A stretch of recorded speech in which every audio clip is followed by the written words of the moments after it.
Hello everyone, welcome to Telugu One Academy and to APPSC Group 2 Mains Polity MCQs series. ఈరోజు salient features of the Indian Constitution topic ని చూద్దాం. ఈ topic మీద MCQs ని discussion చేద్దాం. Question number 1. Consider the following statement. The term Bharat is not mentioned in the Constitution. Second statement. The term Federation of State is not mentioned in the Constitution. Third one. According to the Constitution, the term Territory of India is equivalent to the term of Union of India. See first one. The term Bharat is not mentioned in the Constitution of India. ఇది wrong statement. ఎందుకు? Article 1లోనే క్లియర్గా mention చేసేబడి ఉంటుంది.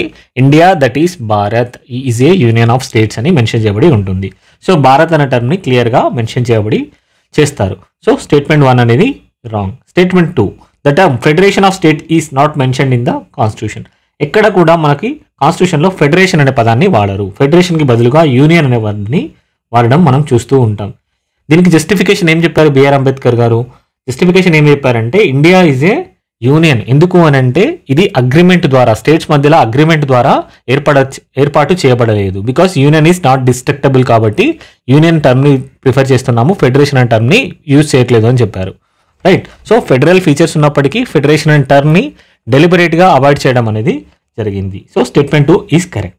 Statement 3. According to the constitution the term territory of India is equivalent to the term union of India. కాదు. Territory of India అనేది చాలా పెద్ద పదం. Territory of India అనే పదం అనేది యూనియన్ ఆఫ్ ఇండియా కంటే చాలా చాలా పెద్ద పదం. రైట్. సో టెరిటరీ ఆఫ్ ఇండియాలో ఏమేమి ఉంటాయి? టెరిటరీస్ ఆఫ్ స్టేట్స్ అనేవి అన్ని స్టేట్స్ కలిసి ఉంటాయి. అదేవిధంగా యూనియన్ టెరిటరీస్ ఏవైతే ఉంటాయో అవి కూడా ఉంటాయి. అదేవిధంగా places that can be acquired in the future, ఏవైతే ఫ్యూచర్లో అక్వైర్ చేయబడతాయో ఆ ప్లేసెస్ కూడా, ఆ టెరిటరీస్ కూడా మెన్షన్ చేయబడి ఉంటాయి. సో టెరిటరీ ఆఫ్ ఇండియా అనేది చాలా పెద్ద పదం. It is a broader compare to the union of India. So ఈ స్టేట్మెంట్ కూడా రాంగ్. ఆన్సర్ వచ్చేసి B, only 2. Second question. Consider the following statement. Second schedule of the constitution has provisions related to the emoluments of chief election commissioner of India. And second statement.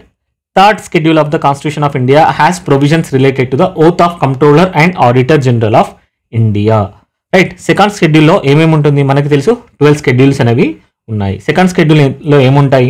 Provisions related to the ఎమ్యూల్మెంట్స్, allowances and privileges related to various offices. ఏవైతే ఇండియాలో ఉన్న high offices ఉన్నాయో వాటికి సంబంధించిన ఎమ్యూల్మెంట్స్ and allowances, privileges related provisions అనేవి ఉంటాయి. అందులో chief election commissioner of India ఉన్నారా లేదా? చీఫ్ ఎలక్షన్ గురించి ఏమీ ఉండవు. ఏవేవి ఉంటాయి అందులో వచ్చేసి ఫస్ట్ వన్ వచ్చేసి ప్రెసిడెంట్ అండ్ గవర్నర్స్ ఉండడం జరుగుతూ ఉంటుంది. అదేవిధంగా మనకి speaker and deputy speaker of Lok Sabha and state legislative assemblies, అదేవిధంగా chairman and vice chairman of Rajya Sabha. And fourth ప్లేస్లో జ్యుడిషియరీ, ఎవరైతే జడ్జెస్ ఉన్నారో వారి గురించి ఉండడం జరుగుతుంది. Judges, high court judges as well as supreme court judges. వీరితో పాటు ఇంకొక కాన్స్టిట్యూషనల్ ఆఫీస్ కూడా మెన్షన్ చేయబడి ఉంటుంది. అదే controller and auditor general of India, CAG. ఎవరైతే ఉంటారో కాగ్ రిలేటెడ్ కూడా మెన్షన్ చేయబడి ఉంటుంది. సో ఈ 5 ఆఫీసెస్ రిలేటెడ్ ఏవైతే ఉన్నారో వారికి సంబంధించిన ప్రొవిజన్స్ అనేవి ఇందులో మెన్షన్ చేయబడి ఉంటుంది. చీఫ్ ఎలక్షన్ కమిషనర్ గురించి ఎక్కడా మెన్షన్ చేయబడి ఉండదు. సో స్టేట్మెంట్ 1 వచ్చేసి రాంగ్. సెకండ్ షెడ్యూల్లో చీఫ్ ఎలక్షన్ కమిషనర్కి సంబంధించిన ప్రొవిజన్స్ అంటూ ఏవి ఉండవు. సో థర్డ్ షెడ్యూల్ ఏముంటాయి? థర్డ్ షెడ్యూల్ వచ్చేసి oath and affirmation related to offices ఎవరైతే ఉన్నారో వారికి సంబంధించినవి ఉంటాయి. దీన్ని ఈజీగా గుర్తుపెట్టుకోవడానికి ఏ విధంగా చూసుకుంటే గవర్నమెంట్ అనేది మనకు 3 వింగ్స్గా డివైడ్ అయి ఉంటుంది. ఫస్ట్ వచ్చేసి legislature, executive and judiciary.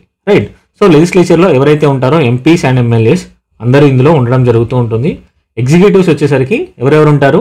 Council of ministers వచ్చేసి స్టేట్ లెవెల్లో అండ్ సెంట్రల్ లెవెల్లో ఉండడం అనేది జరుగుతూ ఉంటుంది. అదేవిధంగా జ్యుడిషియరీలో జడ్జెస్ ఉంటారు, హైకోర్టు జడ్జెస్, అదేవిధంగా సుప్రీంకోర్టు జడ్జెస్ అనేవారు ఉంటారు. వీరితో పాటు మళ్ళీ కాగ్ ఆఫీస్ కూడా ఉంటుంది. ఎందుకు కాగ్ కింద ఇంపార్టెన్స్ ఇవ్వడం జరుగుతూ ఉంటుంది? కాగ్ అనేది ఫైనాన్షియల్ అకౌంటబిలిటీని ఎన్ష్యూర్ చేయడంలో పార్లమెంట్కి హెల్ప్ చేస్తూ ఉంటుంది. Right. So it acts as a friend, philosopher and guide of the parliament. So అందువల్లనే కాగ్కి అంత ప్రియారిటీ అనేది ఇవ్వడం జరుగుతూ ఉంటుంది. ఇక్కడ క్వశ్చన్ రావచ్చు మీకు, ఎగ్జిక్యూటివ్లో ప్రెసిడెంట్ అండ్ వైస్ ప్రెసిడెంట్ కూడా ఉంటారు కదా, మరి వారికి రిలేటెడ్ ప్రొవిజన్స్ అనేవి థర్డ్ షెడ్యూల్లో ఉంటాయా, ఓత్ అండ్ అఫర్మేషన్ ఉంటాయా అని అడగవచ్చును. వారికి సంబంధించినవి ఇందులో ఉండవు. థర్డ్ షెడ్యూల్లో oath and affirmation related to president and vice president would not be there, right. So ఇందులో వచ్చేసి కంట్రోలర్ ఆడిటర్ జనరల్ ఆఫ్ ఇండియాకి సంబంధించినవి ఉన్నాయా అంటే ఉన్నాయి. So statement 2 is correct. So answer వచ్చేసి బి ఓన్లీ 2, రైట్. సో ఇదే విధంగా మనకి స్కెడ్యూల్స్ ఉన్నాయి. సో స్కెడ్యూల్స్ అనేవి 12 స్కెడ్యూల్స్ ఉన్నాయి కదా, 12 స్కెడ్యూల్ రిలేటెడ్ ఏవేవి ఉన్నాయి, సో వాటిని ఎలా గుర్తుపెట్టుకోవాలనేది ఒకసారి చూద్దాం. ఫస్ట్ ఏముంటుంది, టెరిటరీస్, ఏవైతే టెరిటరీస్ ఉన్నాయో వాటి రిలేటెడ్ ఇన్ఫర్మేషన్ అనేది ఉంటుంది. అదేవిధంగా సెకండ్ వచ్చేసి ఎమ్యూల్మెంట్స్ ఏవైతే ఉన్నాయో అవి ఉండడం జరుగుతూ ఉంటుంది. థర్డ్ వచ్చేసి affirmation and oaths of various offices ఏవైతే ఉన్నాయో వాళ్ళకి రిలేటెడ్ ప్రొవిజన్స్ అనేవి ఉంటాయి. ఫోర్త్ షెడ్యూల్ ఏముంటాయి, రాజ్యసభ సీట్ అలొకేషన్స్ అనేవి ఉండడం జరుగుతూ ఉంటుంది. ఫిఫ్త్ షెడ్యూల్లో షెడ్యూల్డ్ ఏరియాస్ ఏవైతే ఉన్నాయో వాటి రిలేటెడ్ ఇన్ఫర్మేషన్ అనేది ఉంటుంది. సిక్స్త్ దానిలో అదర్ ట్రైబల్ స్టేట్స్, ఏవైతే ఏఎంటీఎం స్టేట్స్ ఉన్నాయో వాటికి related tribal states administration related provisions అనేవి ఉంటాయి. అస్సాం, మేఘాలయ, త్రిపుర, మిజోరాం రిలేటెడ్ ప్రొవిజన్స్ అనేవి ఇందులో ఉండడం అనేది జరుగుతూ ఉంటుంది. సెవెంత్ వచ్చేసరికి ఫెడరల్ లిస్ట్ ఏదైతే ఉన్నాయో లిస్ట్స్ అనేవి డాక్యుమెంట్ అనేవి ఉంటాయి. ఈ లిస్ట్ అనేవి 3 డివైడ్గా చేయబడి ఉన్నాయి. యూనియన్ లిస్ట్ ఒకటి, స్టేట్ డివైడ్ ఒకటి, స్టేట్ లిస్ట్ ఒకటి, కాంకరెంట్ లిస్ట్ అనేది చేయబడ్డాయి. సో వీటిని ఫెడరల్ లిస్ట్ అనేది గుర్తుపెట్టుకోండి.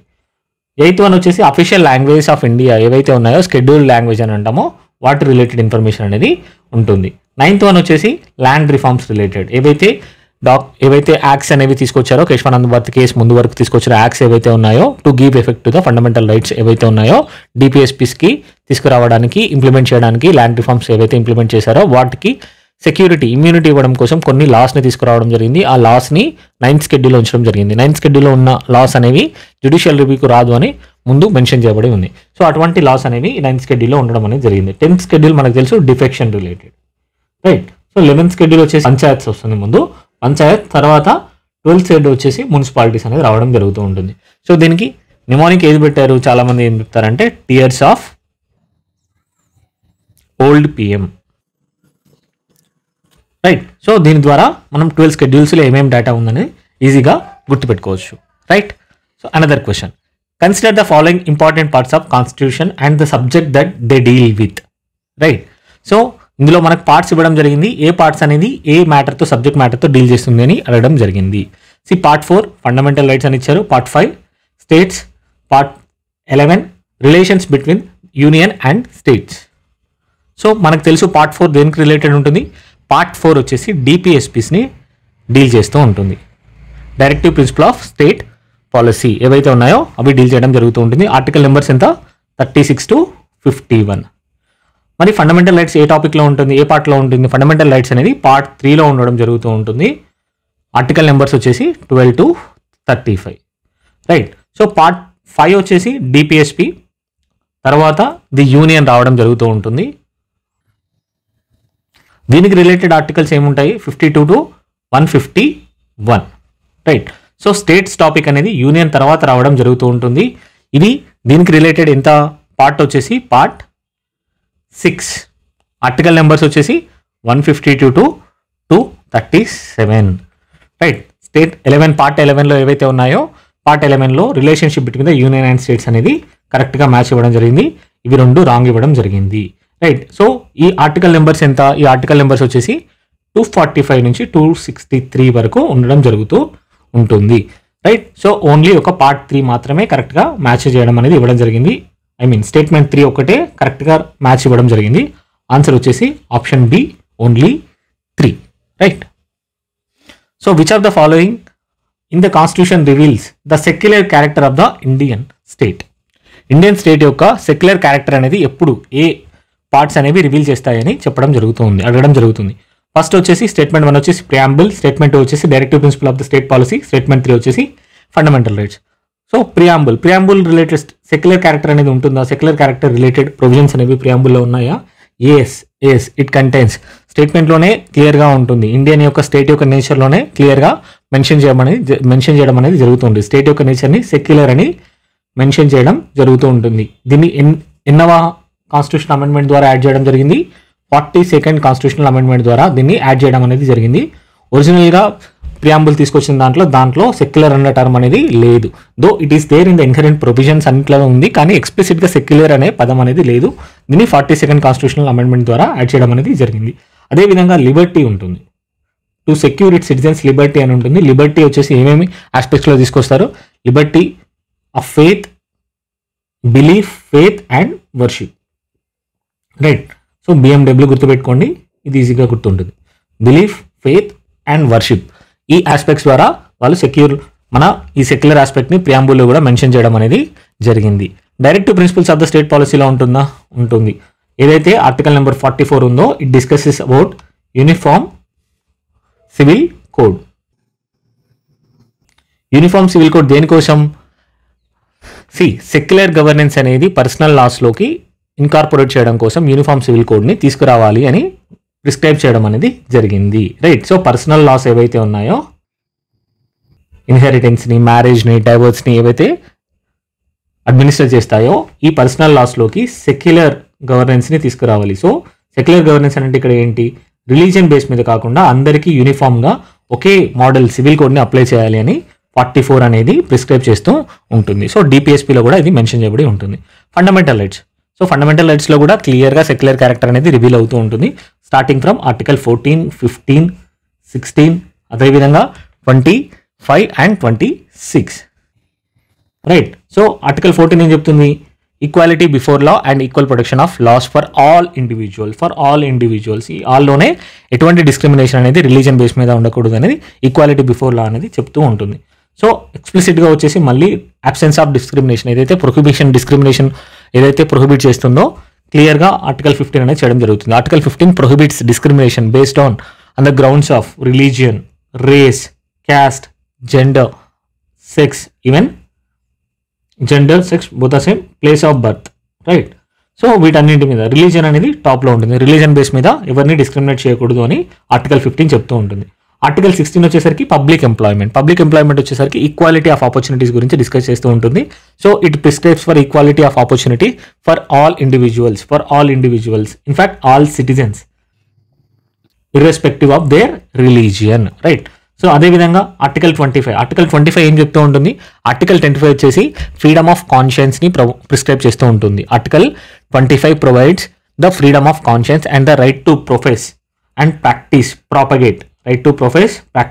propagate religion of their choice to other individuals. Article 26 ఏం చెప్తూ ఉంది? ఇక్కడ ఏవైతే రిలీజియన్ డినామినేషన్ ఉంటుందో ఆ రిలీజియస్ డినామినేషన్కి తన యొక్క రిలీజియన్ మేనేజ్ చేసుకోవడానికి కావాల్సిన సేఫ్ గార్డ్స్ని ప్రొవైడ్ చేస్తూ ఉంటుంది.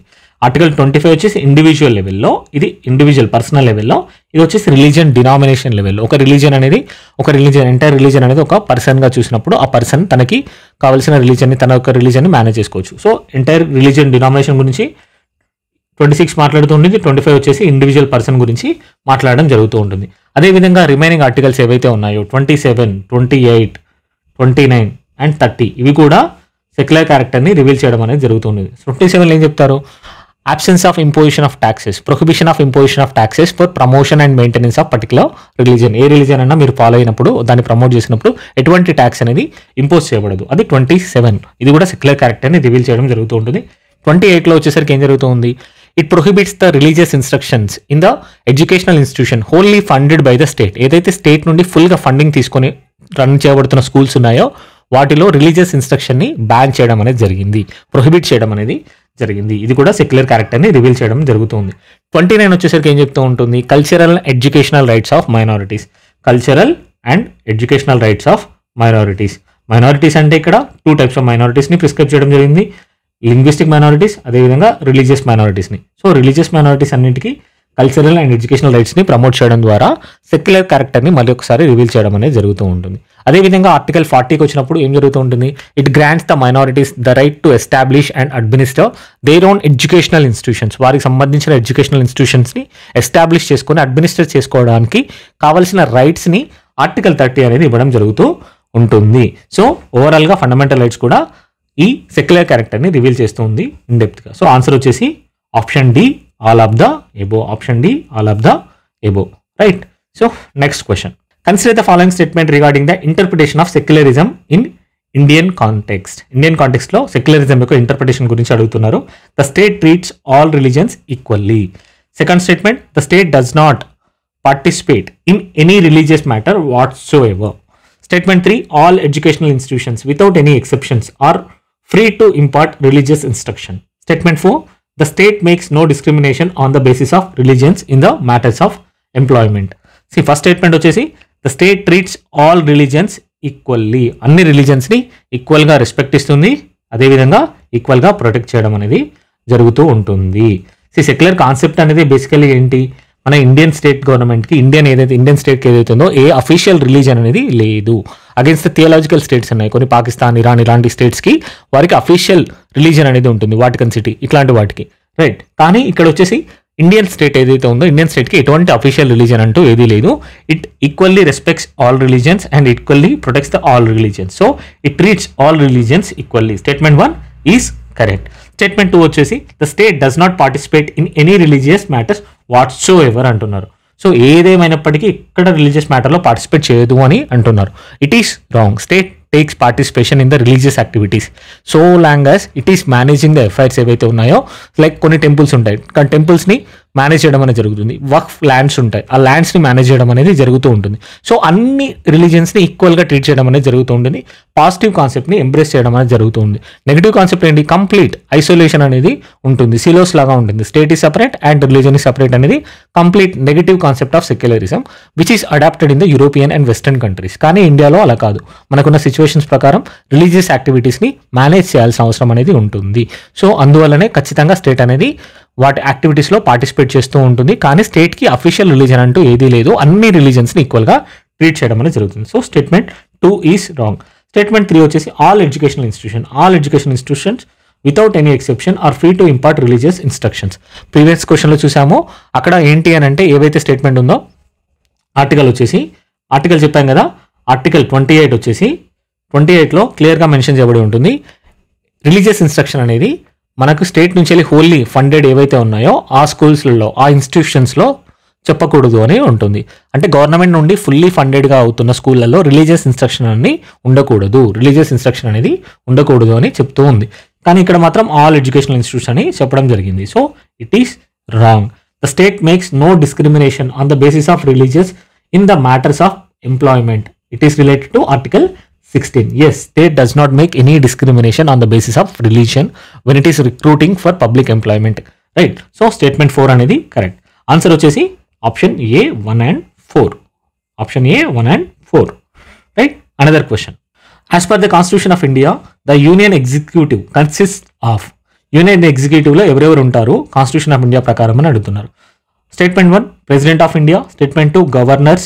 Statement 3 Union Council of Ministers. Statement 4 Attorney General of India. See, government అనేది యూనియన్ ఎగ్జిక్యూటివ్ గురించి కాన్స్టిట్యూషన్లో ఏ పార్ట్లో ఉంది, పార్ట్ 5లో మెన్షన్ చేయబడి ఉంటుంది. Article numbers 52 to 78 union executive related, right. So దీంట్లో ప్రెసిడెంట్ ఆఫ్ ఇండియా ఉండడం జరుగుతుంది, అదేవిధంగా వైస్ ప్రెసిడెంట్ ఆఫ్ ఇండియా కూడా ఉండడం జరుగుతూ ఉంటుంది. ప్రైమ్ మినిస్టర్ ఆఫ్ ఇండియా ఉండడం జరుగుతుంది, అదేవిధంగా కౌన్సిల్ ఆఫ్ మినిస్టర్స్ కూడా ఉంటారు, యూనియన్ కౌన్సిల్ ఆఫ్ మినిస్టర్స్ కూడా ఉంటారు. Attorney general is also integral part of the union executive. కానీ గవర్నర్స్ యూనియన్ ఎగ్జిక్యూటివ్లో పార్ట్ కాదు, వీరు స్టేట్ ఎగ్జిక్యూటివ్లో part, right. So statement 2 is wrong. Statement 2 is wrong and 1, 3, 4 are correct, right. Another question. Which of the following are federal features of the Indian Constitution? Right. So federal features ki ఏమేమి ఉన్నాయి అని అడుగుతున్నారు. Written constitution, division of powers, all states having an equal number of seats in the Rajya Sabha అని అడుగుతున్నారు. Written constitution అనేది federal ఫీచరా కదా? అసలు federal features అంటే ఏంటి? క్లియర్గా డ్యూయల్ పాలిటీ ఉండాలి, రైట్. స్టేట్ లెవెల్లో స్టేట్ గవర్నమెంట్ ఉంటుంది, సెంట్రల్ లెవెల్లో యూనియన్ గవర్నమెంట్ అనేది ఉంటుంది. వీటికి రెండింటికి క్లియర్గా పవర్స్ అనేవి డివైడ్ అవుతూ ఉండాలి. డివిజన్ ఆఫ్ పవర్స్ అనేది క్లియర్గా ఉంటుంది. సో డివిజన్ ఆఫ్ పవర్స్ వచ్చేసి ఫెడరల్ ఫీచర్స్లో పార్ట్గా ఉంటుంది. మనకి ఏ విధంగా ఉంటుంది? షెడ్యూల్ 7లో లిస్ట్ అనేవి క్లియర్గా డిమార్కేట్ చేయడం అనేది జరిగింది. యూనియన్ లిస్ట్ ఉంటుంది, స్టేట్ లిస్ట్ ఉంటుంది, అదేవిధంగా కాంకరెంట్ లిస్ట్ అనేది ఉంటుంది, right. So division of powers అనేవి క్లియర్గా మెన్షన్ చేయబడి ఉన్నాయి. అదేవిధంగా రిటెన్ కాన్స్టిట్యూషన్ అనేది అవసరం. రిటెన్ కాన్స్టిట్యూషన్ ఎందుకు అవసరం?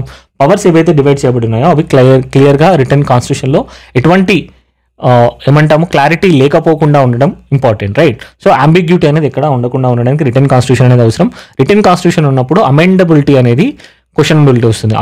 అమెండ్మెంటింగ్ ప్రాసెస్ మీద డిపెండ్ అవుతుంది. సో రిటర్న్ కాన్స్టిట్యూషన్ ఉంది, అట్ ద సేమ్ టైం అనేది రిజిడ్ కాన్స్టిట్యూషన్గా ఉంటుంది. సో అమెండింగ్ ప్రొసీజర్ అనేది అంత ఈజీగా ఉండదు. రిటర్న్ కాన్స్టిట్యూషన్ లేదనుకోండి బ్రిటిష్ లాగా, అక్కడ తీసుకొచ్చిన వాటిని సెంట్రల్ గవర్నమెంట్ అనేది ఈజీగా చాలా సింపుల్గా ఒక లాతోనే అమెండ్ చేస్తూ ఉంటుంది.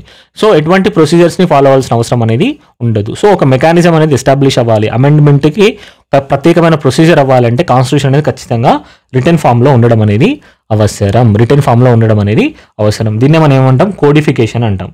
సో కోడిఫికేషన్ అనేది చాలా చాలా అవసరం. మనకి కాన్స్టిట్యూషన్ యొక్క నేచర్ ఏంటి, రిజిడ్గా ఉంటుంది, అదేవిధంగా రిటర్న్ ఫామ్లో ఉంటుంది, రైట్. సో ఇలా ఉండడం అనేది అవసరం. ఎందుకోసం, సుప్రీమసీ ఆఫ్ ద కాన్స్టిట్యూషన్ అనేది అవసరం. ఎప్పుడైనా ఫెడరల్ ఫీచర్స్లో సుప్రీమసీ ఆఫ్ ద కాన్స్టిట్యూషన్ అనేది అవసరం.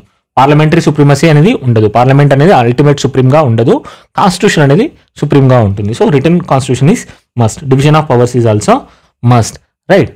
సో అదేవిధంగా all states having an equal number of seats in the Rajya Sabha. మనకి ఇలాంటి ప్రొవిజన్ ఉందా, లేదు.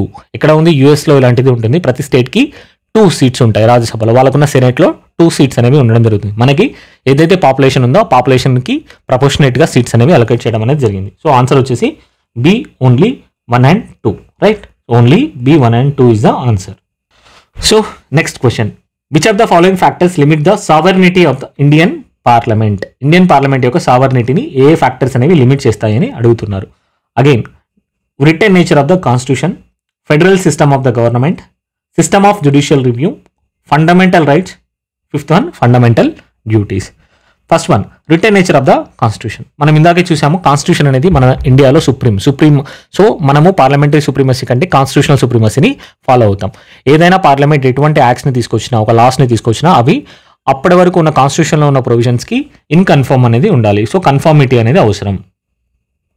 పార్లమెంట్ యొక్క ప్రొవిజన్స్తో కన్ఫర్మ్గా ఉండాలి, పార్లమెంట్ యొక్క ప్రొవిజన్స్కి తగినట్టుగా ఉండాలి, పార్లమెంట్ యొక్క ప్రొవిజన్స్కి కాన్స్టిట్యూషన్లో ఉన్న ప్రొవిజన్స్కి అనుగుణంగా ఉండాలి, వాటికి వ్యతిరేకంగా ఉండకూడదు. So constitution is ultimate, constitution is supreme. So return nature of the constitution అనేది పార్లమెంట్ అనేది ఎటువంటి యాక్ట్స్ని తీసుకురావాలి, ఎటువంటి యాక్ట్స్ని తీసుకురాలేదు అనేది లిమిట్ చేయడం జరుగుతూ ఉంటుంది. సావర్నిటీ అంటే ఏంటి, దానికి నచ్చినట్లుగా తీసుకురావడం, ఎటువంటి లిమిటేషన్స్ ఉండకపోవడమే సావర్నిటీ, రైట్. సో పార్లమెంట్కి ఎటువంటి లిమిటేషన్స్ ఏమీ లేకుండా ఉన్నాయా అంటే లేదు. Return nature of the constitution అనేది ఒక లిమిటేషన్ లాగా ఉంటుంది. ఎందుకు అంటే వాళ్ళు తీసుకొచ్చిన ప్రొవిజన్స్ ఏవైతే కొత్త లాస్ ఉంటాయో ఆల్రెడీ ఎగ్జిస్టింగ్ లాస్తోని కన్ఫర్మ్గా ఉండాల్సిన అవసరం అనేది ఉంటుంది. సో ఫెడరల్ సిస్టమ్ ఆఫ్ గవర్నమెంట్లో ఇందాకే చూసాం, ఫెడరల్ సిస్టమ్లో ఏముంటుంది, డివిజన్ ఆఫ్ పవర్స్ అనేది ఉంటుంది. డివిజన్ ఆఫ్ పవర్స్ ఉన్నప్పుడు లిస్ట్ అనేది ఉంటుంది. లిస్ట్ వచ్చేసి యూనియన్ లిస్ట్ ఉంటుంది, స్టేట్ లిస్ట్ ఉంటుంది, అదేవిధంగా కాంకరెంట్ లిస్ట్ అనేది ఉంటుంది. So parliament is empowered to make laws only on these union list as well as concurrent list. Union list మీద చేయొచ్చు, కాంకరెంట్ లిస్ట్ మీద చేయొచ్చు, కానీ స్టేట్ లిస్ట్ మీద చేయడానికి వీలు లేదు. Only in the exceptional circumstances like president rule వచ్చినప్పుడు, నేషనల్ ఎమర్జెన్సీ వచ్చినప్పుడు, or when the states give there consent, are Rajya Sabha initiates A resolution, అటువంటి ఎక్సెప్షనల్ సర్కమ్స్టాన్సెస్లో మాత్రమే స్టేట్ సబ్జెక్ట్ మీద లెజిస్లేషన్ పాస్ చేయడానికి అవకాశం ఉంటుంది. Otherwise it is limited to only to union list and concurrent list. So ఇక్కడ state list అనేది కూడా parliament యొక్క పవర్స్ని లిమిట్ చేస్తూ ఉంది. సో ఫెడరల్ సిస్టమ్ అనేది కూడా లిమిట్ చేస్తూ ఉంటుంది. And system of judicial review very famous in India. Article 13 ఉంది మనకి, ఆర్టికల్ 32, అదేవిధంగా ఆర్టికల్ 226. ఈ ఫండమెంటల్ రైట్స్ నుండి రావడం జరుగుతుంది. రిట్ పిటిషన్స్ 13 అనేది ఎక్స్ప్లిసిట్గా పవర్స్ అనేది ఇవ్వడం జరుగుతుంది. పార్లమెంట్ ఏదైతే యాక్ట్స్ని తీసుకొస్తుందో, పార్లమెంట్ ఎటువంటి యాక్ట్స్ని తీసుకొస్తుందో ఆ యాక్ట్స్ అనేవి కాన్స్టిట్యూషనల్ ప్రొవిజన్స్కి తగినట్టుగా ఉండాలి, అదేవిధంగా ఫండమెంటల్ రైట్స్ని వైలేట్ చేయకూడదు అని క్లియర్గా కాన్స్టిట్యూషన్లోనే మెన్షన్ చేయబడి ఉంది. ఫండమెంటల్ రైట్స్ని వైలేట్ చేయకూడదు, అదేవిధంగా మిగిలిన కాన్స్టిట్యూషనల్ ప్రొవిజన్స్కి అనుగుణంగా ఉన్నాయా లేదా అనేది కూడా వీటి యొక్క రెస్పాన్సిబిలిటీ జ్యుడిషియల్ రివ్యూ ద్వారా చూడడం అనేది జరుగుతూ ఉంటుంది. సో జ్యుడిషియల్ రివ్యూ అనేది ఒక పార్లమెంట్ యొక్క సావర్నిటీని లిమిట్ చేస్తూ ఉంటుంది. మనం చూసాం, ఫేమస్ NJAC యాక్ట్ తీసుకొచ్చింది పార్లమెంట్, కానీ అది అగేన్స్ట్ ద బేసిక్ స్ట్రక్చర్ అని చెప్పేసి కాన్స్టిట్యూషన్ యొక్క బేసిక్ స్ట్రక్చర్కి అగేన్స్ట్ అని చెప్పేసి పార్లమెంట్ దాన్ని కొట్టివేయడం జరిగింది. So judicial review is also acts as the limit on the sovereignty of the Indian parliament. Fundamental rights ఇందాకే చూసాం, ఆర్టికల్ 13 క్లియర్లీ సేస్, ఆర్టికల్ 13 డైరెక్ట్గా చెప్తూ ఉంటుంది, ఏవైనా ప్రొవిజన్స్ అనేవి ఫండమెంటల్ రైట్స్కి అగేన్స్ట్గా తీసుకొచ్చినట్టయితే అక్కడి వరకు ఆ ప్రొవిజన్స్ని నలిఫై చేయడం అనేది జరుగుతూ ఉంటుంది. And they should be declared as ultra వైర్స్గా డిక్లేర్ చేయాల్సిన అవసరం ఉంటుంది అని ఆర్టికల్ 13 అనేది క్లియర్గా ఎక్స్ప్లిసిట్గా మెన్షన్ చేయబడుతూ ఉంటుంది. అండ్ ఫండమెంటల్ రైట్స్ అనేవి కంప్లీట్గా గవర్నమెంట్ మీద లిమిటేషన్, అదేవిధంగా ఇండియన్ పార్లమెంట్ మీద కూడా లిమిటేషన్, రైట్. ఫండమెంటల్ డ్యూటీస్ అనేవి ఓన్లీ అవి ఒక మోరల్ డ్యూటీస్ని, ఒక మోరల్ ఆబ్లిగేషన్స్ని సిటిజన్స్కి ప్రిస్క్రైబ్ చేయబడుతూ ఉంటుంది. And moreover they are non justiciable in nature, so they do not act as the limitation on the sovereignty, right. So parliament యొక్క sovereignty మీద అవి లిమిటేషన్గా ఎప్పుడు రావు. So statement 5 is wrong. Options వచ్చేసి 1, 2, 3, 4. Option C 1, 2, 3, 4 is the right answer. Next question. In the Indian parliamentary model of government, option A the centre controls the state and the union territories, option be the judiciary controls the executive, option C the executive is responsible to the legislature, and option D the legislature controls the judiciary. What is the right answer? The executive is responsible to the legislature. Parliamentary model యొక్క main primary feature ఏంటి అంటే 2 things ఉంటుంది. One is harmony between legislature and executive, right. So ఎందుకు అని అంటే executive వచ్చేసి legislature నుండి draw చేయబడతారు కాబట్టి సో ఒక హార్మోనీ అనేది క్రియేట్ చేయాల్సిన అవసరం అనేది ఉంటుంది. అన్లైక్ కంప్లీట్ ప్రెసిడెన్షియల్ మోడల్ ఏముంటుంది, సో ఎగ్జిక్యూటివ్ అనేది కంప్లీట్లీ వేరేలా ఉంటుంది. ప్రెసిడెంట్ అనేవారు కంప్లీట్గా వేరే దగ్గర నుంచి రావడం జరుగుతుంది, లెజిస్లేచర్ నుండి రారు. సో ఇక్కడ కాన్ఫ్లిక్ట్స్ వచ్చే ఛాన్సెస్ అనేవి ఉంటుంది. ఇక్కడ హార్మోనీ అనేది తక్కువగా ఉంటుంది. సో పార్లమెంటరీ యొక్క మెయిన్ ఫీచర్ ఏంటి అని అంటే లెజిస్లేటివ్ నుండి ఎగ్జిక్యూటివ్ అనేది డ్రా చేయబడతారు. అదేవిధంగా ఇదే ఎగ్జిక్యూటివ్ అనేది లెజిస్లేటివ్కి అకౌంటబిలిటీగా ఉండడం అనేది జరుగుతూ ఉంటుంది. సో అకౌంటబిలిటీ అనేది another important feature in the parliamentary model of గవర్నమెంట్లో అకౌంటబిలిటీ అనేది చాలా చాలా important. Executive is responsible to the legislature. So legislature అనేది through various means like question hours, no confidence motion, so ఈ టూల్స్ ద్వారా ఎగ్జిక్యూటివ్ని accountable చేయడం జరుగుతూ ఉంటుంది, right. So executive is accountable to the legislature, that means indirectly to the parliament. ఏదైతే people ఉన్నారో పీపుల్కి అకౌంటబిలిటీగా ఉంటుంది, right. So another question. Consider the following statement regarding the Constitution of India. Statement 1. Constitution is the supreme law that determines the relationship between the citizens and the government. Statement 2. It specifies how the government will be constituted and also lays down the limits on the power of the government. And statement 3. It expresses the aspirations of the people about creating a society. Right. So మనకు తెలుసు constitution అనేది fundamental law, it is supreme law of the land. Fundamental ఏంటి అంటే ఈ లా base చేసుకుని మిగిలిన loss అనేవి, మిగిలిన ఎగ్జిక్యూటివ్ ఆర్డర్స్ అనేవి అన్ని ఇంప్లిమెంట్ చేయడం జరుగుతూ ఉంటుంది. So it is the ultimate law. ఏదైతే సుప్రీమసీ ఆఫ్ ద కాన్స్టిట్యూషన్ అంటున్నామో, ఏవైనా ప్రొవిజన్స్ తీసుకొచ్చినా, కొత్త లాస్ ఆర్ యాక్ట్స్ ఏం తీసుకొచ్చినా కూడా ప్రతి ఒక్కటి కూడా కాన్స్టిట్యూషన్కి ఇన్కన్ఫర్మ్గా ఉండాలి, కాన్స్టిట్యూషన్కి అనుగుణంగా ఉండాలి. కాన్స్టిట్యూషన్లో ఉన్న ప్రొవిజన్స్తో కన్ఫర్మిటీ అనేది ఖచ్చితంగా ఉండాల్సిన అవసరం అనేది ఉంటుంది. సో అందుకే దీన్ని మనం supreme law of the land అని పిలవడం జరుగుతూ ఉంటుంది.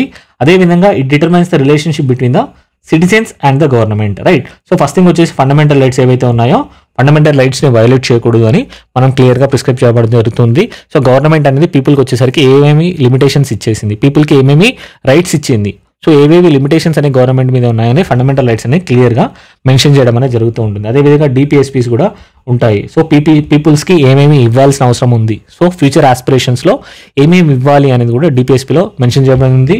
అదేవిధంగా ఓటింగ్ అనేది ఎలా జరుగుతూ ఉంటుంది, ఎలా ఎన్నుకోబడతారు అనేది కూడా క్లియర్గా మెన్షన్ చేయబడింది. Overall it mentions the relationship between the citizens and government. So second aspect వచ్చేసి it specifies how the government will be constituted and also lays down the limitations and the powers of government. So ఇక్కడ government వచ్చేసి 3 division separation of పవర్స్ని కాన్సెప్ట్ని తీసుకురావడం జరిగింది. So ఇందులో భాగంగా union executive ఏదైతే ఉందో ఎగ్జిక్యూటివ్కి కొన్ని పవర్స్ ఇవ్వడం జరిగింది, లెజిస్లేటివ్కి కొన్ని పవర్స్ ఇవ్వడం జరిగింది, అదేవిధంగా జ్యుడిషియరీకి కూడా కొన్ని పవర్స్ అనేవి ఇవ్వడం జరిగింది. సో అదేవిధంగా లిమిటేషన్స్ ఏవైతే ఉన్నాయో వాటిని కూడా క్లియర్గా మెన్షన్ చేయడం జరిగింది. ఇందాకే చూసాం మనం పార్లమెంట్ యొక్క లిమిటేషన్స్. అదేవిధంగా ఎగ్జిక్యూటివ్కి కొన్ని లిమిటేషన్స్ ఉంటాయి. లా లేనప్పుడు ఒక యాక్షన్స్ అనేది ఎటువంటి యాక్షన్ అనేది తీసుకోకూడదు, every action should be based on the law అనేది ఉంటుంది. సో ఎగ్జిక్యూటివ్కి సర్టెన్ లిమిటేషన్స్ అనేవి ఉంటాయి. జ్యుడిషియరీకి అపాయింట్మెంట్ రిలేటెడ్ ఏదైతే ఉందో, ఇంపీచ్మెంట్ రిలేటెడ్ ఏవైతే ఉన్నాయో ఖచ్చితంగా లిమిటేషన్స్ అనేవి కూడా క్లియర్గా కాన్స్టిట్యూషన్లోనే మనకు మెన్షన్ చేయబడి ఉన్నాయి. అదేవిధంగా it expresses the, so statement 2 is correct. So statement 3 it expresses the aspirations of the people about creating a good society.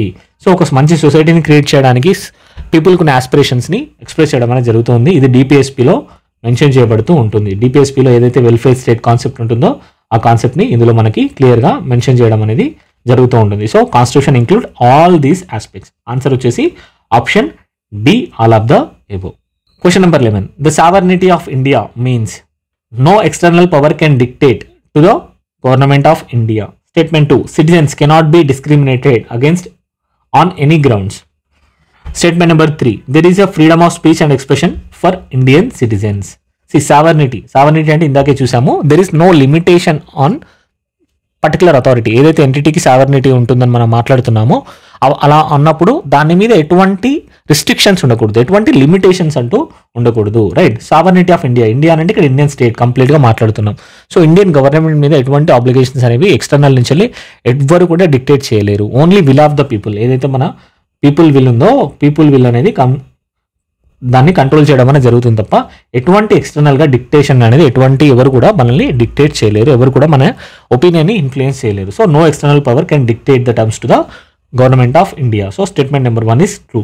Citizens cannot be discriminated against any grounds. No. So discrimination అనేది only మనం కొన్ని aspects మీదనే మనం restrict చేయడం అనేది జరుగుతూ ఉంటుంది. Based on the religion, place of birth, sex, అదేవిధంగా క్యాస్ట్, రేస్. బట్ మిగిలిన ఆస్పెక్ట్స్ ఏవైతే ఉన్నాయో వాటి మీద డిస్క్రిమినేషన్ అంటే టు అన్ ఎక్స్టెంట్ డిఫరెన్షియేషన్ చేసేంత వరకు గవర్నమెంట్ అలొకేట్ చేయడం అనేది జరుగుతూ ఉంటుంది. సో కాన్స్టిట్యూషన్ అనేది పర్మిట్ చేస్తూ ఉంటుంది. ఆన్ ఎనీ గ్రౌండ్స్ అనేది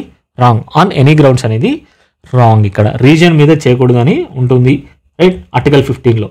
ప్లేస్ ఆఫ్ బర్త్ మీద చేయొచ్చు అని 16లో ఉంటుంది. రైట్. సో ప్లేసెస్ అనే బర్త్ మీద ఏదైతే లొకేషన్స్ ఉన్నాయో ఈ ఫ్యాక్టర్స్ కాకుండా, ఏవైతే లిమిటింగ్ ఫ్యాక్టర్స్ ఉన్నాయో ఇవి కాకుండా మిగిలిన వాటి మీద ఎడ్యుకేషన్ క్వాలిఫికేషన్స్ తీసుకురావచ్చు, ఇన్కమ్ స్లాబ్స్ మీద డిస్క్రిమినేషన్ అనేది తీసుకురావచ్చు. సో ఎనీ గ్రౌండ్స్ అనేది రాంగ్. సో అదేవిధంగా there is freedom of speech and expression for the citizens, Indian citizens. సావర్నిటీకి ఫ్రీడమ్ ఆఫ్ స్పీచ్ అండ్ ఎక్స్ప్రెషన్కి అసలుకి రిలేషనే లేదు. సావర్నిటీ అనేది గవర్నమెంట్కి, స్టేట్ గవర్నమెంట్కి ఏదైతే ఉందో గవర్నమెంట్ మీద ఎటువంటి రిస్ట్రిక్షన్స్ అనేవి లేవు. కానీ పీపుల్ మీద లేవని కాదు. Government is different, people are different. So people మీద ఆబ్వియస్లీ డిఫరెంట్ లిమిటేషన్స్ అనేవి ఉంటాయి. ఆర్టికల్ 19(2) అనేది క్లియర్గా మెన్షన్ చేయడం జరుగుతూ ఉంటుంది. అందులో కూడా sovereignty and integrity of India అనేది క్లియర్గా మెన్షన్ చేయబడుతుంది. ఏదైతే సావర్నిటీ ఆస్పెక్ట్ ఉంటుందో అది కూడా ఇండియా స్పీచ్ మీద లిమిటేషన్గా చూడడం అనేది జరుగుతూ ఉంటుంది. So sovereignty doesn't imply that citizens have every right to speak. Right. So option 3 is also wrong. Only one is right. Next question. According to the constitution, territory of India includes which of the following categories? Territory of ఇండియాలో ఏమేమి ఉంటాయి మనం ఇందాకే చూసాము. First క్వశ్చన్లో territory of states అనేది ఉంటుంది, union territories ఉంటుంది, and territories that may be acquired by the government of India at any time. So all of the above is the answer. అన్ని ఆస్పెక్ట్స్ అనేవి ఉంటుంది టెరిటరీ ఆఫ్ ఇండియాలో.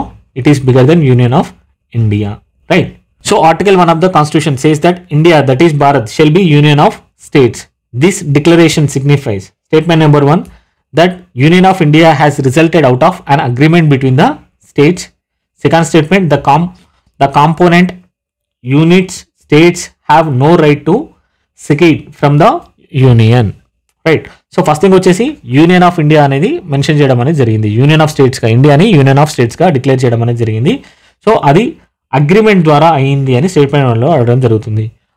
Statement 1 is right are wrong? It is wrong. Indian union అనేది ఒక ఫెడరేషనే. కానీ ఎందుకు federation కాకుండా union అనే టర్మ్ని వాడారని చెప్పుకున్నాము. మన ఫెడరేషన్ అయితే క్వాలిటీ ఏంటి అంటే ఫెడరేషన్ నుండి ఎవరైనా బయటికి వెళ్ళిపోవడానికి ఒక స్కోప్ అనేది ఉంటుంది. కానీ ఇండియన్ యూనియన్లో అలాంటిది ఉండదు. Moreover it is not a result of agreement. States అన్ని దగ్గరికి రావడం వల్ల ఈ ఫెడరేషన్ అనేది ఆర్ యూనియన్ అనేది ఏర్పాటు అవ్వలేదు. మనకు రాదర్ ఎంటైర్ ల్యాండ్ని తీసుకొని మనం దాన్ని అడ్మినిస్ట్రేటివ్ కన్వీనియన్స్ కోసం, రైట్, సో స్కీమ్స్ని ఇంప్లిమెంటేషన్ చేయడం కోసం మనం వేరియస్ పార్ట్స్గా డివైడ్ చేయడం అనేది జరిగింది. So it is not coming together form of federation, right.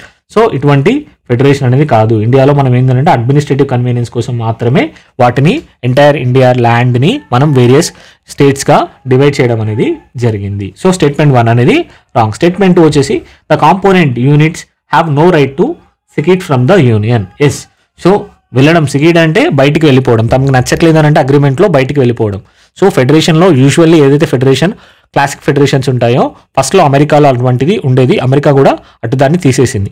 America కూడా ఇప్పుడు indestructible union of indestructible states, అక్కడ స్టేట్స్ని కూడా వాటి యొక్క డిమార్కేషన్ని చేంజ్ చేయడానికి లేదు. కానీ ఇండియా వచ్చేసి indestructible union of destructible states. States యొక్క బౌండరీస్ని మనం యూనియన్ అనేది ఆల్టర్ చేయడానికి స్కోప్ అనేది ఉంటుంది. సో ఇది అనేది రైట్. స్టేట్మెంట్ 2 అనేది right. Option 2. So next question.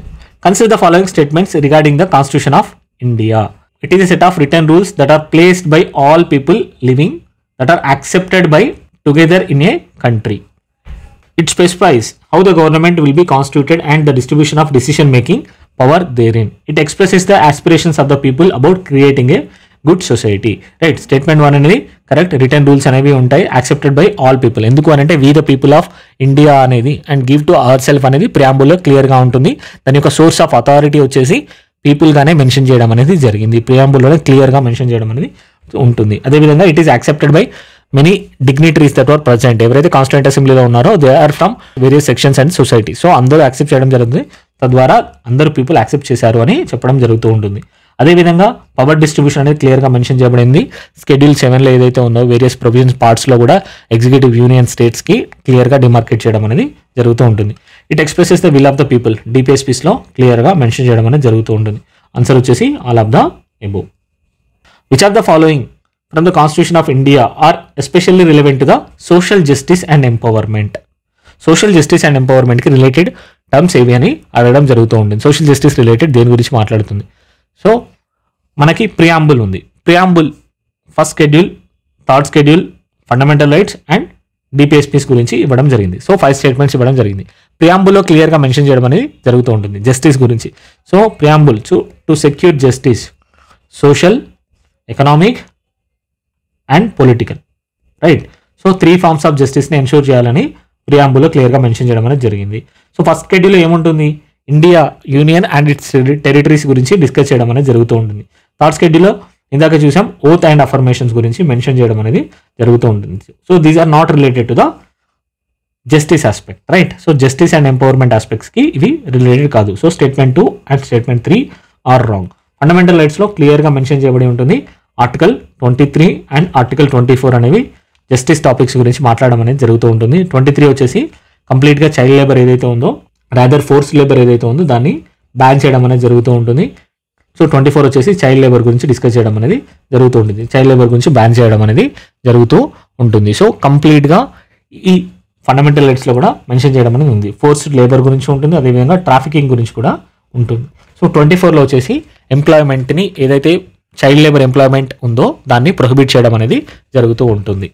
So fundamental రైట్స్లో కూడా ఉంటుంది. డిపిఎస్పీలో క్లియర్గా ఉంటుంది. Article 38 and article 39 they in detail discuss about the justice and empowerment aspects. Equal pay అవ్వనివ్వండి, equal work and equal pay అవ్వనివ్వండి, అదర్వైజ్ రిడక్షన్ ఆఫ్ ద మన discriminalities ఏవైతే ఉన్నాయో వాటన్నింటిని తగ్గించడం కోసం, వెల్త్ డిస్పారిటీస్ ఏవైతే ఉన్నాయో, disparities in income, wealth status ఏవైతే ఉన్నాయో అన్నింటిని తగ్గించడానికి ఆర్టికల్ 38, 39లో క్లియర్గా మెన్షన్ చేయడం అనేది జరుగుతూ ఉంటుంది. సో ఫండమెంటల్ రైట్స్తో పాటు డిపిఎస్పీలో కూడా ఇది ఉంది. సో ఆప్షన్ వచ్చేసి 1, 4, 5. Option C is the right answer. The Constitution of India mandates that Indian states be secular. The objective behind such mandate to ensure some members do not dominate other members of the same religious community, to ensure one religious community does not dominate other, and another one to ensure that state does not enforce any particular religion. Fourth one, to ensure that state does not take away the religious freedoms of individuals. First one, right. ఎవరైతే same religious కమ్యూనిటీలో ఉన్నారో కూడా వారు కూడా ఇంకొకరిని dominate చేయకుండా ఉండడం కోసం కూడా సెక్యులారిటీ కాన్సెప్ట్ని తీసుకురావడం జరుగుతుంది. ఎందుకు? గవర్నమెంట్ రిలీజియస్ అఫైర్స్ని మేనేజ్ చేస్తూ ఉంది, రిలీజియస్ అఫైర్స్ని మేనేజ్ చేస్తుంది. కంప్లీట్ డిస్క్రిమినేషన్ అనేది, కంప్లీట్ డిస్టెన్స్ అనేది ఉండదు. అందులో ఎవరు అబ్యూస్ చేయకుండా ఉండడం చూస్తుంది. So it treats equally all రిలీజియన్స్ని ఈక్వల్గా ట్రీట్ చేయడం అనేది జరుగుతుంది. It equally respects and equally protects all religions. So ఇందులో కూడా సేమ్ రిలీజియస్ కమ్యూనిటీలో కూడా ఒకరు ఇంకొకరిని అబ్యూస్ చేయకుండా చూసుకోవడం అనేది జరుగుతూ ఉంటుంది. అదేవిధంగా ఒక రిలీజియస్ కమ్యూనిటీ ఇంకొక రిలీజియస్ కమ్యూనిటీని డామినేట్ చేయకుండా కూడా చూసుకోవడం జరుగుతూ ఉంటుంది. And to ensure that state does not enforce any particular religion. Concept secular concept అంటేనే అది స్టేట్కి ఎటువంటి అఫీషియల్ రిలీజన్ అంటూ లేదు, అన్ని రిలీజియన్స్ని ఈక్వల్గా ట్రీట్ చేయడం. సో స్టేట్ అనేది కూడా ఎటువంటి రిలీజియన్ని ఎన్ఫోర్స్ చేయకూడదు.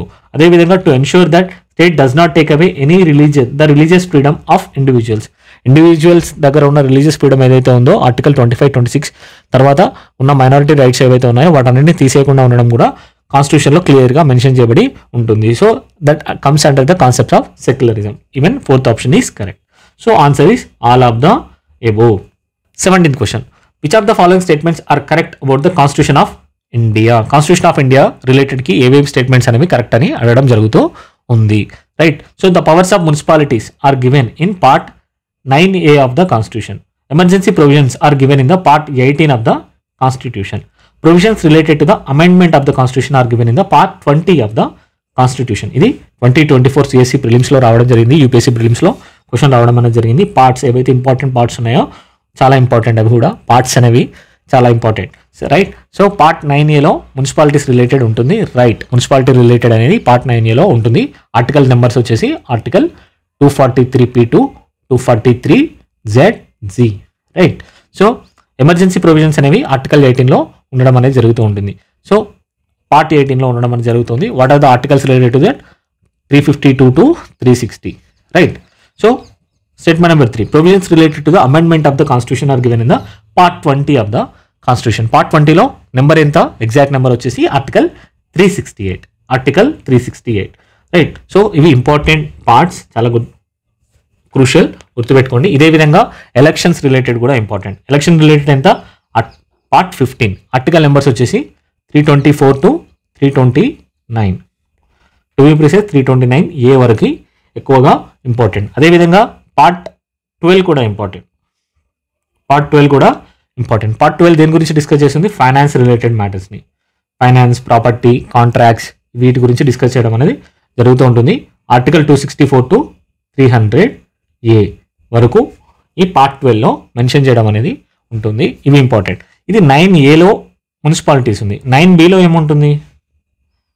9Bలో కోఆపరేటివ్స్ రిలేటివ్ ఉంటుంది. Cooperatives very important. 9లో ఏముంటుంది? Panchayats, right. So these are the important parts of the constitution, right. So next question, we adopted parliamentary democracy based on the British model, but how does our model differ from that model? So British మోడల్ని మనం adapt చేసుకున్నాం, parliamentary democracy మోడల్ని, కానీ ఆ model అనేది మనకి ఏ విధంగా different అని అడగడం జరుగుతుంది. As regards legislation, British parliament is supreme or sovereign, but in India the power of the parliament to legislate is limited. In India, matters related to the constitutionality of the amendment of an act of the parliament are referred to the constitution bench by the supreme court, right. First thing వచ్చేసి British parliament అనేది అక్కడ సుప్రీంగా ఉంటుంది and are సావరిన్గా ఉంటుంది, but Indian parliament అనేది దాని యొక్క powers అనేవి limited అని ఉంటాయి. సో ఇందాక ఫస్ట్లో క్వశ్చన్లో చూసాము, ఇది స్టేట్మెంట్ అనేది correct. In India matters related to the constitutionality of amendment of the act, ఏదైతే కాన్స్టిట్యూషనల్ అమెండ్మెంట్ యాక్ట్ ఉంటుందో వాటిని కాన్స్టిట్యూషనల్ బెంచ్కి రిఫర్ చేయడం అనేది జరుగుతూ ఉంటుంది అని చెప్పడం జరిగింది సుప్రీంకోర్టులో. సుప్రీంకోర్టులో కాన్స్టిట్యూషన్ బెంచ్ ఉంటుంది, అది కాన్స్టిట్యూషనల్ అమెండ్మెంట్ మ్యాటర్స్ని చూడడం జరుగుతూ ఉంటుంది. So statement 2 is also correct. So options వచ్చేసి both 1 and 2. Which of the following in Indian polity is essential features that indicates that it is federal in character? First one వచ్చేసి the independence of judiciary is safeguarded. Second, the union legislature has elected representative from constituent units. The union cabinets can have elected representatives from regional parties. The fundamental rights are enforced by the court of law. ఇక్కడ మనం దేని గురించి అడుగుతున్నారు? Federal character గురించి అడుగుతున్నాం. Federal character అంటే ఏమని చెప్పాము? Federal character clear division of powers అనేవి ఉండాలి. కాన్స్టిట్యూయెంట్ యూనిట్స్ ఏవైతే గవర్నమెంట్లో ఉంటాయో, be it union government and state government, even third టైర్లో వస్తే పంచాయత్ రాజ్ లెవెల్లో, పంచాయత్ రాజ్ అండ్ మున్సిపాలిటీ లెవెల్లో ఏవైతే గవర్నమెంట్స్ అనేవి డివైడ్ అయి ఉన్నాయో వాటి యొక్క పవర్స్ అనేవి క్లియర్గా డిమార్కేట్ అయి ఉండాలి. అది ఎప్పుడు జరుగుతూ ఉంటుంది? ఎప్పుడైనా జ్యుడిషియరీ అనేది ఎన్ఫోర్స్ చేసినప్పుడే. సో జ్యుడిషియరీ అలాంటి దాన్ని ఎన్ఫోర్స్ చేయడానికి ఖచ్చితంగా ఇండిపెండెంట్గా ఉండాల్సిన అవసరం అనేది ఉంటుంది. So independence judiciary is part of federal character. Federal క్యారెక్టర్లో ఇండిపెండెన్స్ ఆఫ్ జ్యుడిషియరీ ఉంటుంది.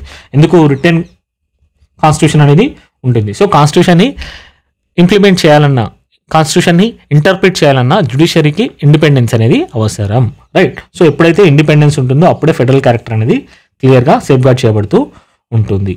So 20th question, in the context of India which of the following principles are implied institutionally in the parliamentary government? Members of the cabinets are members of parliament. Ministers hold the office till they enjoy confidence in the parliament. Cabinet is headed by the head of the state. Statement 1 వచ్చేసి members of the cabinets are members of the parliament. Yes, మనం ఏం చూసాము? Executive అనేది కంప్లీట్గా legislature ఉండే ఉంటుంది అని చూడడం జరిగింది. పార్లమెంట్లో ఏదైతే ఎగ్జిక్యూటివ్ ఫామ్ అవుతుందో, కౌన్సిల్ ఆఫ్ మినిస్టర్స్ ఫామ్ అవుతారో వారు లెజిస్లేచర్ నుండే డిరైవ్ చేయబడుతూ ఉంటారు, right. So statement 1 is correct. Statement 2 వచ్చేసి minister hold the office till they enjoy the confidence in the parliament. అదేవిధంగా చూసాము ఎగ్జిక్యూటివ్ అనేది లెజిస్లేటర్కి అకౌంటబిలిటీగా ఉంటుంది. Only they have the confidence of the legislature, they can continue in there offices. వాళ్ళ ఆఫీస్లో ఎప్పుడు continue అవుతారు, వాళ్ళకి కాన్ఫిడెన్స్, లోక్సభలో కాన్ఫిడెన్స్ ఉన్నప్పుడు మాత్రమే వారి యొక్క గవర్నెన్స్ని కంట్రోల్ చేయడానికి, గవర్నమెంట్ని కంటిన్యూ చేయడానికి ప్రొవిజన్ అనేది ఉంటుంది. రైట్. సో కంప్లీట్గా వచ్చేసి ministers hold the office till they enjoy the confidence in the parliament. Statement 2 is also right. But statement 3 వచ్చేసి cabinet headed by the state అని అంటున్నారు, హెడ్ ఆఫ్ ద స్టేట్ అంటున్నారు, కానీ ఇది హెడ్ ఆఫ్ ద గవర్నమెంట్. ఎవరు head of the government? Prime minister runs this one, right. So cabinet is headed by the head of the government, not head of the state. Head of the state ఎవరు ఇక్కడ? President. ఇక్కడ parliamentary ఫామ్లో president వచ్చేసి nominal head, real head వచ్చేసి prime minister.